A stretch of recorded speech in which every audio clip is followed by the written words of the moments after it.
Hey, what's up, everybody? Star35 here, bringing you yet another video up in this sucker. So, I was like, one day I was just sitting here wondering what could I do for my, what kind of videos I should upload, because I couldn't really think of any type of videos I should upload. So I'm like, you know what? Maybe I should just show off my video game collection, because, I have like I play a lot of different video games, and just in case you guys were wondering, what type of games I like, or what type of games I play, I'm like, you know what? How about I just show you guys some of the game, well, by some I mean all that I can find laying around here, games that I'm gonna show you guys from my game collection, all the console games and all that stuff I have. So let's take it. Let's go back real quick. Let's start at the beginning. Let's start from where it all started, with that beginning, with that original, that classic, that sweet, beautiful gray plastic piece of machinery known as that PS1. Ooh yeah, baby! You can see that crack. Look at this. Look at this stack of games right here, son. That PS1 library. What you know about that PS1? But first up, we got, of course, that Crash Team Racing. If you had a PS1 and you didn't have Crash Team Racing, then something was wrong with you. If you didn't have any Crash Bandicoot games, just something was wrong with you. This is one of my favorite kart races of all time. I love CTR. Yeah, not made. They did a fantastic job with this game. I love CTR. It's one of my favorites. Have a lot of memories with this game. So much fun. I also remember that freaking clock you got or whatever that would slow everybody down. That was like the rarest item in the game to find. So that spiral ripped those raids. And look, check this out. Remember this? Thumbs up this video if y'all even remember this. Wait, the Crash Bandicoot 2 disc is in here. What the freak? Oh yeah, I forgot. It's in my yeah, I got Crash Bandicoot 2 also, no surprise. But I just remember my CTR game is in my PS1 because I was replaying it recently. I stopped playing it because I was playing this switched off to some other games, so I need to go back to CTR and like 103% that game or whatever, or 5 or whatever. I've 100%ed this game multiple times, but like I was saying, thumbs up this video already if you guys even remember this. Remember this right here? Yeah, this was back in the day. This was back when games had actual instruction booklets. Crash doing his dance. Freaking phone number to where you can order the CTR crash guide, the freaking CTR strategy guide for $14.95. I know. I wonder if that number still works. I wonder what happens if you called that number now. It'd be like, the number you are dialing is no longer in service, or the number you are dialing is currently stuck in the 1990s. Don't I wish I was stuck in the 1990s? But yeah, just gonna flip through this instruction booklet a little bit. Back when games had instruction booklets, they're pretty much non-existent now. Oh god. But put that back in its case. That was the only thing that annoyed me about these. It was sometimes hard to get them into all 4 of these little slots. If any of y'all ever struggled with this, y'all know the struggle is all too real. Alright, next up is that Crash Bash. I don't have like the kit. Like, that's the thing that disappointed me about my child self back in the days. Like, I didn't really, like, not all of my little jewel cases are in really perfect condition. Like, the front of this is gone. It's just the manual that's right there. And I've disappointed myself in that. So yeah, not all my jewel cases are in good condition, unfortunately. But got that Crash Bash. Dude, this game was hard. Like, if you ever tried to get 120% in this game, that was the struggle. That was the legitimate definition of a struggle. Like, you have no idea. You have no idea what the struggle was unless you tried to do 120% this game. It was not easy, and I never got this, and Crash Bandicoot 1 are the only Crash Bandicoot PS1 games I never got the full percentage in. It was too much. I couldn't do it. I like this game. It was really fun. You going on those nostalgic trips for right now. Well, hopefully this whole video will be a nostalgic trip for any of you guys that had like a lot of the PlayStation consoles back in the day. Also got the game for the Spiral Rip Those Rage. I think my friend let me borrow this or have it. Yeah, my friend let me have this game. That's probably why I don't have the case for it. This is the Crash Bandicoot 2 case. My favorite Crash Bandicoot game of the entire series, if I might add. Great soundtrack, great gameplay, music is central, but all that good stuff. My favorite Crash Bandicoot game. I was thinking, later of making a top 10 video of my favorite games of all time, so, be on the lookout for that whenever I get that done.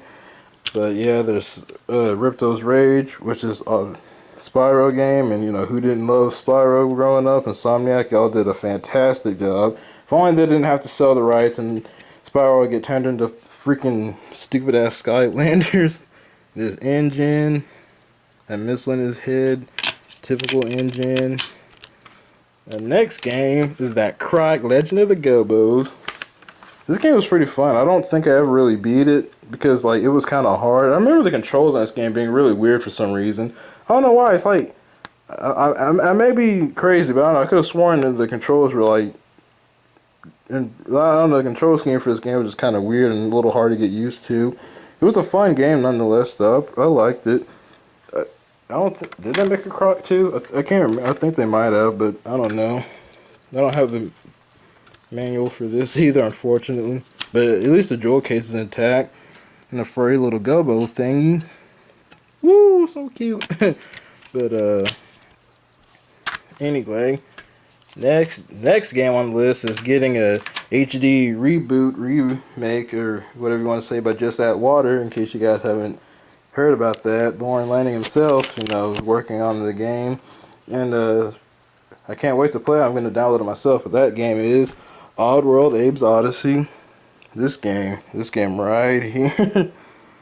Dude, I remember this game kind of scaring me a little when I was a kid. Go watch, the opening, from, the boot up screen or whatever for this game. It's kind of scary. And when you're a little kid in the 90s playing this game, you have no idea what the hell is even going on. But, yeah. Abe, iconic character. Game was fun, and it's really hard. They don't make games like this no more.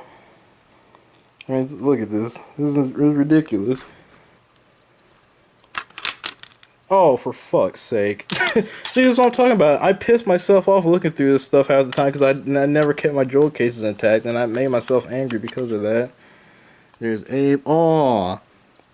Yo, and then y'all remember Game Exchange? I never went to it that much. My friend did a lot more than I did, but I remember Game Exchange a little bit. I never went to it that much. There's Abe, the disc. Got that Oddworld instruction booklet, though. Ah, man, instruction manuals. Those were the days. You know what? Since they don't even make instruction manuals for games anymore, let me get a whiff. Let me get a whiff and see what this is like. Son, it smells like nostalgia and good times and PlayStation, bro.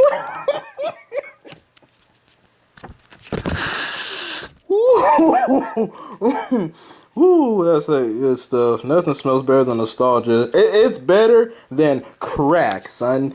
Crack don't even compare to the smell of nostalgia and good old memories. And I'm telling you, it doesn't. But there's that. It's going to. I'm really annoyed with my freaking jewel case. I wonder if they ever sell jewel cases for PlayStation games where you can just buy a new one and just put the stuff in. Because I really am kind of disappointed. I call myself a collector of games and I can't even keep my freaking jewel cases in good shape. I feel bad. Now this right here, this is a classic. This is where it all started right here. That Crash Bandicoot 1, baby. That classic Crash, the old school Crash, the bare bones Crash that could do nothing but jump and spin. This boy didn't even have a slide nor a belly flop attack in this game right here. Yeah, but oh yeah, I meant to mention earlier, the Crash Bandicoot 2 was actually the first game I ever played on PlayStation. It's the first game I ever remember playing. Well, actually, yeah, it was Crash Bandicoot 2 was the first game I ever played on PlayStation. And then later on, after Crash 3, I was like, you know what, I haven't played the first Crash yet for some strange reason. So I just asked for this for Christmas one year, and I got it. I'm like, yes. And this game right here, I don't know where the instruction booklet is. I keep making myself rage over here because I can't find the booklets, but bruh, this game was hard. This is the hardest Crash game on the the PS1. It could be either this or Bash, but Bash is just hard if you want to get everything in it, and this is hard if you want to get everything in it too, but this is just hard regardless of when you want to get everything in it or not. This game is difficult, especially that level right there. You see that level right there? That road to nowhere? Fucking hate that level. You have no idea the struggles I was going through as a wee baby stepmac, about to freaking break out into rage. Like, how do they expect the Bandicoot to jump on these tiny ass little bridges that are like this big, holes that are like this big, and his entire body falls through the hole? Like that level right there makes me want to rage. I want to find level design that came out with that level, these types of levels, and just hit them over the head with a freaking, I don't know, an umbrella or something. I don't know. But next up is this Scooby-Doo and the Cyber Chase. I played some of this game before. I remember it. It was fun. It was a really good Scooby-Doo game. Another Scooby-Doo game that I remember playing was on the PS2 that I never actually bought but rented was, oh my god, I can't remember the name of it right now, but there was another Scooby-Doo game that came out for the PS2 that was pretty good. And this was pretty fun too. I don't remember all that much about it other than the fact that Scooby-Doo and Shaggy, you know, they travel to like all these different time periods for whatever reason. Oh yeah, this is based off the movie that had the Phantom Virus in it. I kind of remember now. But there's that, and this is arguably one. This is probably one of my like favorite fighters of all time, and that is King of the Iron Fist Tournament, or Tekken 3, baby. That Jin Kazama with that badass lightning in those gloves. I love this game. This is one of my favorite fighting games series. Oh, I'm not very good at fighting games. I never have really been very good at fighting games, but I like this game. It's fun, even though I kind of suck at it in other fighting games. This is still my favorite. And it's also aged the best. Like Tekken 1 and 2, especially Tekken 1 really hasn't aged that well. I mean, the game, like the way it looks kind of scares me. Like I'm not a guy that cares about, you know, graphics all that much, but I have to admit that the first two Tekken games, especially Tekken 1, didn't really age very well, and the looks of it kind of scares me a little bit. But this is a really awesome game, dude. I just now remember, like when I was a little kid, I would watch my mom play this game sometimes. Like no joke, my mom would play this game sometimes. She was pretty good at it too. It was awesome. The case is kind of cracked. I blame Jin. But my favorite Tekken character, no, you know what? Best Tekken character of all time will always forever be King. Yeah, it's factual. I'm sorry, but it's factual. No one can beat King. I'm telling you, bruh. King is the king of freaking the entire game. Dude, Nina, she was so hot, but she was so freaking difficult to beat. And Yoshimitsu was awesome. That's my favorite Yoshimitsu skin. You know, he always looked different, and like he's been in other games. He looks different in every game, in every freaking in every different Tekken game. He looks different, but this is my favorite way he looks. He looks the most badass in that one. And there's Julia, Brian Fury, who was just a dang weirdo, and Nina, who was hot but also freaking incredible. She was hard to beat. Like if you ever ran into her on the other difficulty levels, like on the higher stages, and oh my gosh, she would just kick your ass relentlessly and not ever like quit. It was horrendous. I'll show you guys what that other disc was later. There's Paul Phoenix on his motorcycle. I love the soundtrack in this game. So I still listen to the soundtrack to this day. Like I'll go on YouTube and just like pull up some of the arranged themes or whatever. Sometimes the arcade themes of this game, and just sit there and listen to it. It's just awesome. Oh yeah, freaking the Jackie Chan, Lei Wulong, and Bruce Lee, Forrest Law. Yep, gotta have those guys in there. Eddie Gordo, the butt masher extraordinaire character. And then Ho Rong, who was like an awesome, this is fighting style again? Yeah, Taekwondo. This man would kick people like almost off the screen. Like, I wish I could do this stuff in real life. Like, this dude would like, I don't even explain it. He would like kick people. They would go flying almost completely up off the screen. It was amazing. She was pretty annoying to fight sometimes. Ling Xiao Yu, I think I said her name right, and Jin Kazama.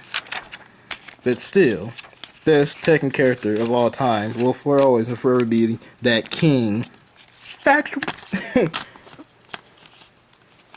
Alright, we're almost done with the PS1 games here.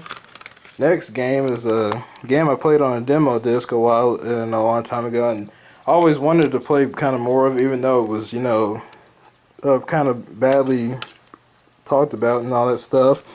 It's an alright game. I still haven't beat it yet myself, but that game is a blast still. This game, you know, the reviews and the stuff about it, you know, it wasn't that great. The controls on it really kind of suck a little bit. Like, the platforming is annoying because the controls are kind of bad. But other than that, I don't really have that big of a problem with this game. I haven't beat it yet. I got like halfway through and just stopped playing for a while. So I got to boot up either my PS2 or my PS1 and start playing this game again. The disc isn't in here, I don't think. I know where the disc is, but I don't. If it's not in here, I know where it is. Nope, it's not in here.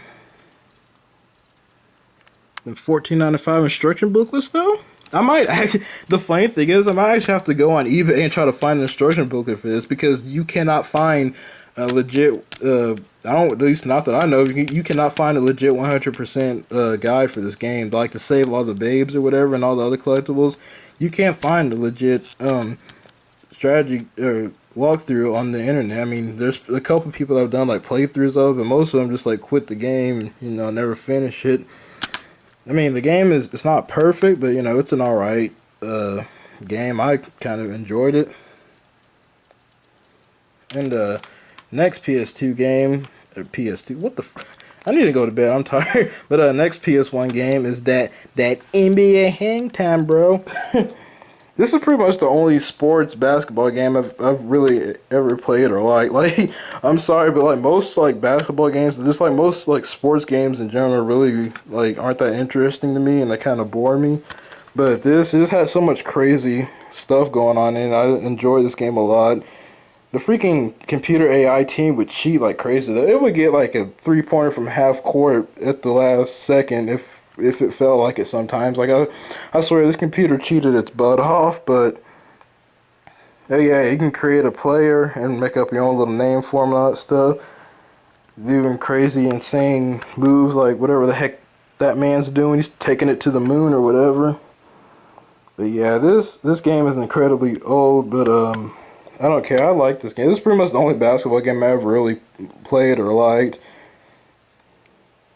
I mean, this game is like old. Like, the team rosters and stuff are so old and outdated. It's probably gonna make you guys that like play basketball and know a lot about the teams laugh. Like, you wanna know how old this game is exactly? Look at that right there. All team rosters updated as of November 3rd, 1996. That's how old this game is, son. This game. Dennis Rodman is on the Bulls in this game. Like, you can have Dennis Rodman on the Chicago Bulls on this game. That's how old this game is. And if you like press circle on his character selection, you can change his hair color. That's how old this game is. But I don't care. It's still pretty fun. Once again, don't know where the freaking manual is. I think there's just a basketball, yeah, behind here.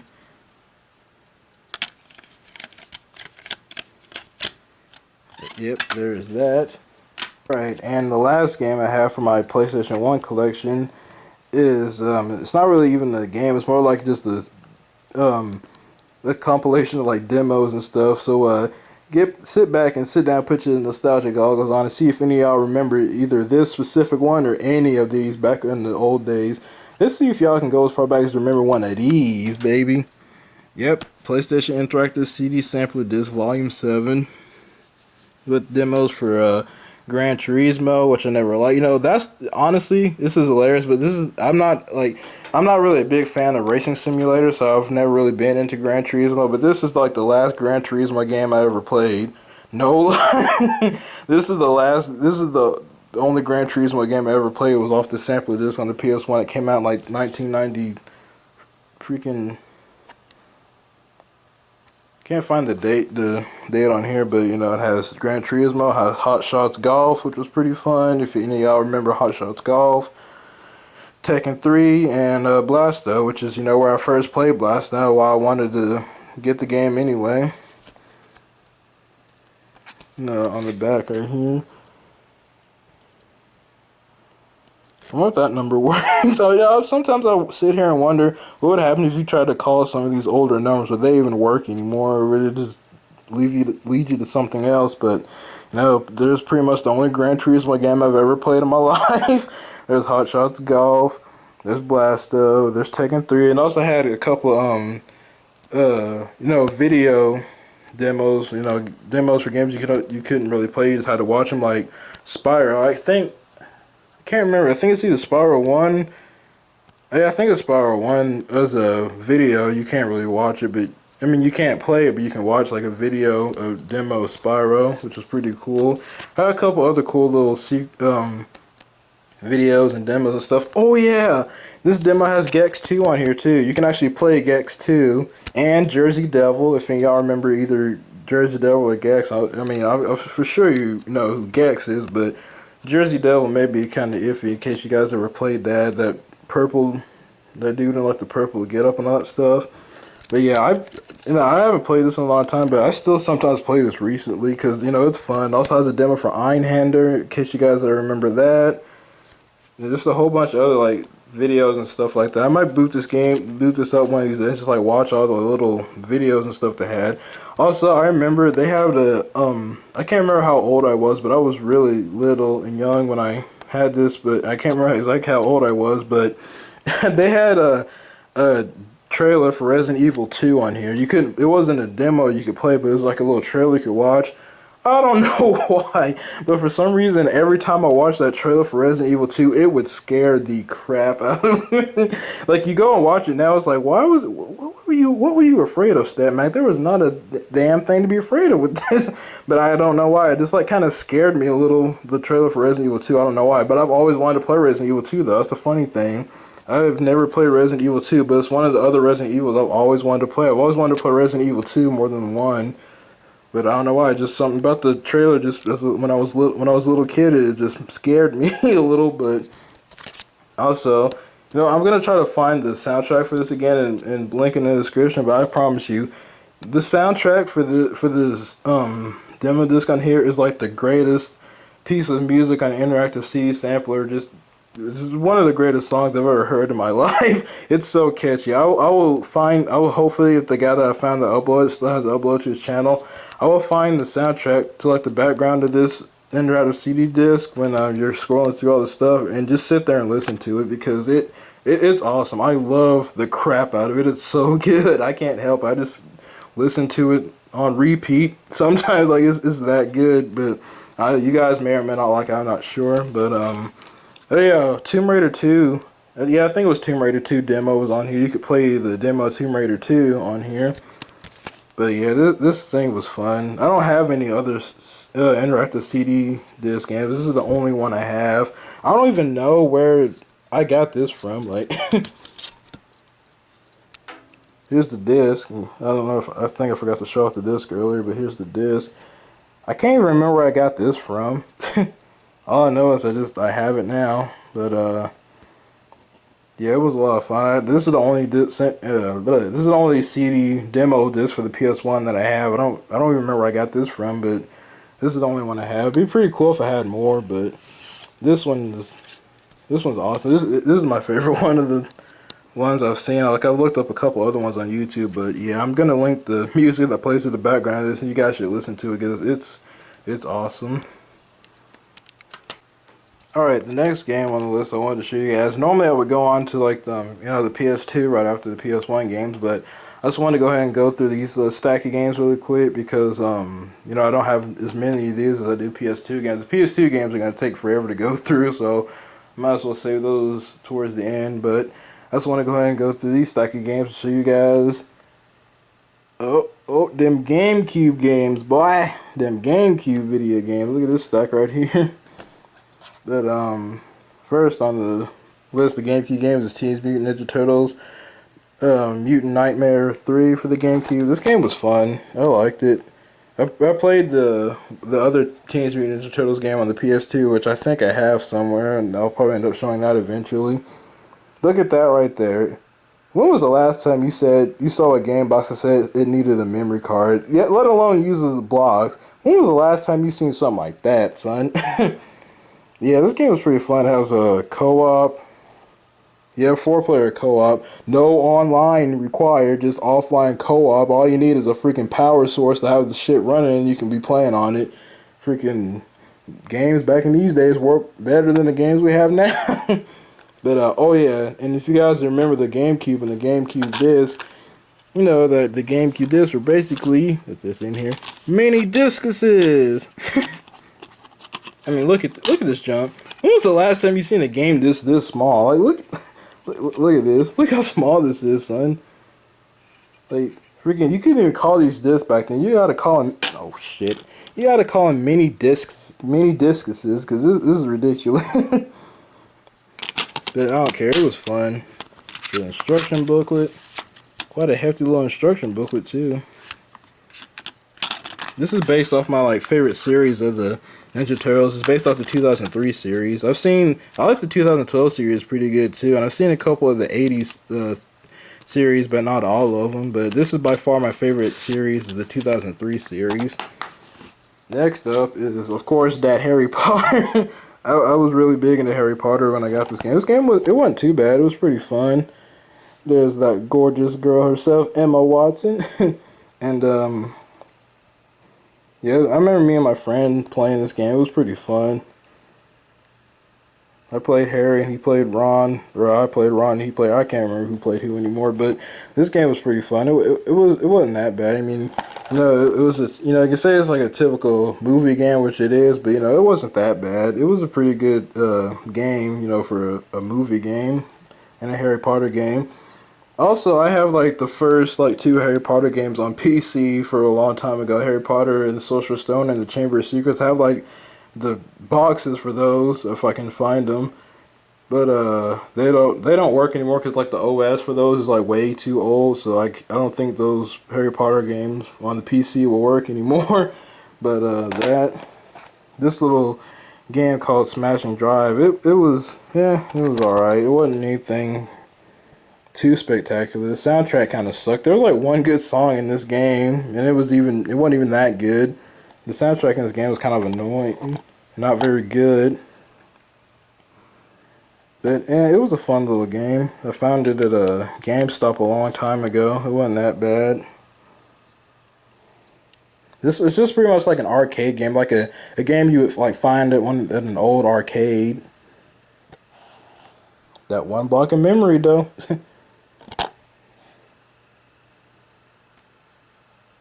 You guys can read that if you want. I don't feel like reading it. Mini discuses again. Instruction booklet. We all good. Now this game right here. This game. Oh yeah, baby. That Ed and A. The Misadventures. This game is awesome. I really enjoyed this game. My only main complaint with this game is that it's way too short. Like, I'm talking, this game is shorter than MGS5 Ground Zeroes. Like, it's that short. Or at least it was to me. Like, I remember when I first bought this game, I beat it in a day without even trying to. Like, I don't usually try to beat games in really fast. I just play them and just enjoy them. And I was just playing it and enjoying it, and all of a sudden I beat it. Like, the game is shorter than MGS5 Ground Zeroes. I'm pretty sure it is. Without even, like, without even trying really hard to beat it, but this is a really good Eddy and Eddy game. It's not like the ones on the Game Boy that are you know, side-scrolling platform. This is more, it's semi-open world, I would say. It's not completely open world. Like, you can't go wherever, but like, look, you can explore the cul-de-sac, and you can use the 3 different Eds on the fly. Like, you can switch between either Ed, Double D, or Eddy whenever you want to, and they each have their own powers. There was like jawbreakers you could collect that were different flavors that were pretty much the collectibles of this game. They had different levels and stuff you could kind of explore a little bit. But yeah, I liked it. Like, I really think they should make it. I really wish they would have made another Eddy and Eddy game that was like this, you know. Except more of an open world, and, you know, we could explore more and the game was longer. Because that's my main concern. Like, you can explore the cul-de-sac and a little bit of the trail park, only a little bit, but exploration is somewhat limited. It's kind of semi-open world. It's not completely, like, you can't go wherever you want, but it's semi-open world. But I really wish they would make another Ed and Eddy game in this style, where, you know, it's explorable. You can go wherever. You know, make the exploring a little bit more open, make the game longer, put more content in it. I would buy it. Like, if they made another Eddy and Eddy game like this, I would definitely buy it. You guys should, like, look, if you're a really big fan of Eddy and Eddy, and I don't know who is, you should really get this game. It's fun. I mean, it's short, but I like it. I enjoyed it. It was a really fun, decent game. You know, just, like I said, my only flaw is it's kind of short, and there isn't much replayability. Really, the only thing after you beat the game is just to get whatever jawbreakers you didn't get. That's pretty much all the replayability there is, but the little scams and missions they went on were pretty fun. It uses clips from the show as cutscenes, which is awesome. So, yeah, this game is pretty good. You know, I just wish it was longer and had more substance to it. But if they made another Eddy and Eddy game in 3D like this, oh yeah, I'd definitely buy it. Oh yeah, I forgot about this game. What the heck? I forgot I had this. It's like a Billy and Mandy fighting game. With like all the different Billy and Mandy characters you could play as. I forgot I had this game. It was pretty fun. It was pretty much like, I wouldn't really say Smash Bros, but it was somewhat like it, just in the fact that it was like an arena fighter where just a whole bunch of people could fight each other. But I don't know, this game was pretty fun. I remember enjoying it. Oh dang, R.I.P. Midway. Try sending to that address nowadays.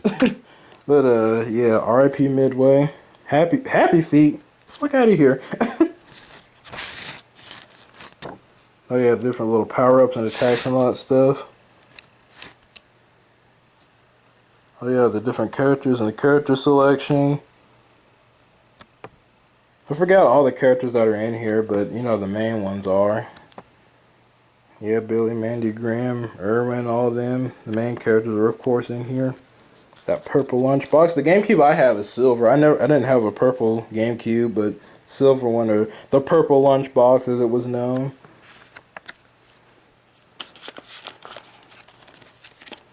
But yeah, this game was alright. I forgot I had it for a minute though. I forgot I hadn't had this game. Also, this game right here called iNinja. It was an alright little game. I remember my friend got this game and I was watching him play it. Dang, 5 blocks? You wanna slow down with the block usage though? Like you wanna calm down a little bit? But I remember my friend had originally got this game and it looked fun, and you know I played it some too and I enjoyed it. So I was like, you know what? I'm gonna go out and buy this game myself. This game was really like kind of strange. I can't remember what the story was about either. I think like his sensei dies or whatever. And he's trying to like stop these guys and bring them back to life. It was a pretty funny little game. It had some like clever humor in it. I enjoyed it. It was funny. Gameplay was pretty good too, although some levels were annoying. Like the gameplay was fun for the most part. I remember quite a few levels being really annoying, but it wasn't that bad. Another game that I have is a game called Cow Round 2 the Kangaroo. I remember I was at like Walmart or something. I saw this game just sitting there. I'm like, huh. This looks like a pretty fun little interesting platformer type game. I guess I might as well pick it up and see what it's like. And I bought it and I'm like, and I played it. I'm like, this is pretty good. You got another game that hoards 5 blocks. Jesus, Nintendo. But this game was pretty fun. I think this might be a sequel because it says round 2, and I never played nor heard of Cow the Kangaroo, the first one, or this. I just saw it and it looked interesting, so I'm like, you know what, I might as well buy it. And it's pretty fun. You know, I can't remember the Boomerang, Pummeling Tail. Ooh, maybe he's related to Ty the Tasmanian Tiger in some way, shape, or form. I mean, I don't know. But I can't remember what the story for this was about, but I remember the levels and that stuff being fun. I think, yeah, I remember it. This game was pretty fun. It was like a you know normal character platformer, but oh yeah, the place that holds the freaking memory cards when you take Atari. Oh yeah, the little freaking. There he is with the boomerang. Yep, it's official. He must be somehow related to freaking Ty the Tasmanian Tiger. It is official. Oh yeah, y'all remember when the instruction booklets used to have these little note sections so you could write down stuff like codes and all that? Petridge Farm remembers, and so do I. Yeah, little power-ups and all that stuff he had. I may or may not play through this game again. I'm not sure yet. This game was pretty fun. Damn, I can't remember the story, like I said, but I remember having some fun with this game. I was like, wow, I'm glad I just picked this up for just like, you know, that one random game you just buy just because you see it and it looks interesting. This was pretty good for one of those games you just buy or whatever. But I liked it. And also another game that I found that I remember that I had was that Alien Hominid. This game was fun. It was funny too. It was hard though. Like, it's one of those games where you die in one hit instantly, but my god, it was fun. Oh yeah, I had a little mini game level editor thing that was pretty fun to mess around with too. The boss battles. 8 blocks? Bro, this game is hardcore. Yeah, I liked this game. It was fun. It was just really hard. Like, playing this with 2-player co-op with my friend, oh my god, the laughs, the death, and the struggles, and the mild rage. Like, bro, this game did not play. It was fun, though. It's based off, like, the Flash game. Where I think this game started out as a Flash game on Newgrounds or something like that, and then it got turned into this. The little power-ups you could get, the freaking... like, the power-ups you can get, the... death you can get. The boss soundtrack in this game was awesome. I still remember some of the soundtrack from this game. This is a little Hominid. You can get little hats for him. It was pretty much TF2 before TF2 hats. Yeah, this game was fun. If you hadn't played this game on, like, I think it was on the PS2 also, but I think it got re-released on Xbox Live also. But if you haven't played this game, you have to play it at some point. It's really fun still. Yeah, that kid, I remember him. Why doesn't the Wii get game? Why doesn't the Wii have games like this? Like the Wii, like what are you doing, Nintendo? Also, I just now remembered another game that I have. I know I have. I can't find the case for it, but I have Resident Evil 4 for the GameCube also. I don't know where the case is. I have to look for it, but I might as well mention that before I forget about it. And but yeah, I have Resident Evil 4 for the GameCube, and it's Resident Evil 4. If you don't know why that game is good and why you need to have that game, you're doing video games wrong, man. I'm sorry. But on to the next set of games. But StatMac, I hear you wondering, aren't you forgetting one key component, one key major thing you have to have with the GameCube? Otherwise, you're using your GameCube wrong. Why, yes, I do know exactly what you're talking about, and I do have it. You know what it is. If you don't know what it is by now, with me sitting here talking and rambling, and you trying to guess what game for GameCube that is, let me throw it down for you like this. You know I have to have that Super Smash Bros. Melee. If you had a GameCube and you didn't have this game, then you were doing everything wrong. Like, this game was the game that initially made me get a GameCube. Like, if you had a GameCube and you didn't have this game, you were just... What were you doing? You were doing it completely wrong. But yeah, of course, it's Smash Bros. I shouldn't have to say why I have this game or why it's awesome. I mean, it's Smash Bros. It's Melee. Not Brawl, Melee. The superior Smash Bros. But, yeah, of course. 11 blocks? Well, shit. I mean, the memories, man. The memories. There's that. Oh, look. See, I told you I have proof there's Resident Evil 4. See, I have Resident Evil 4 on the GameCube. This game must be in the GameCube itself then. The disc for this must be in the GameCube itself then. Dude! This instruction manual is kind of thick, man. Maybe it's just the pages or whatever they're made out of. Oh yeah, that Smash Brothers goodness. Yeah, I shouldn't even have to freaking talk about it why I have this game. That should be self-explanatory. And yeah, Resident Evil 4, like I said. But that's all for my GameCube games. Time to move on to the PS2 collection.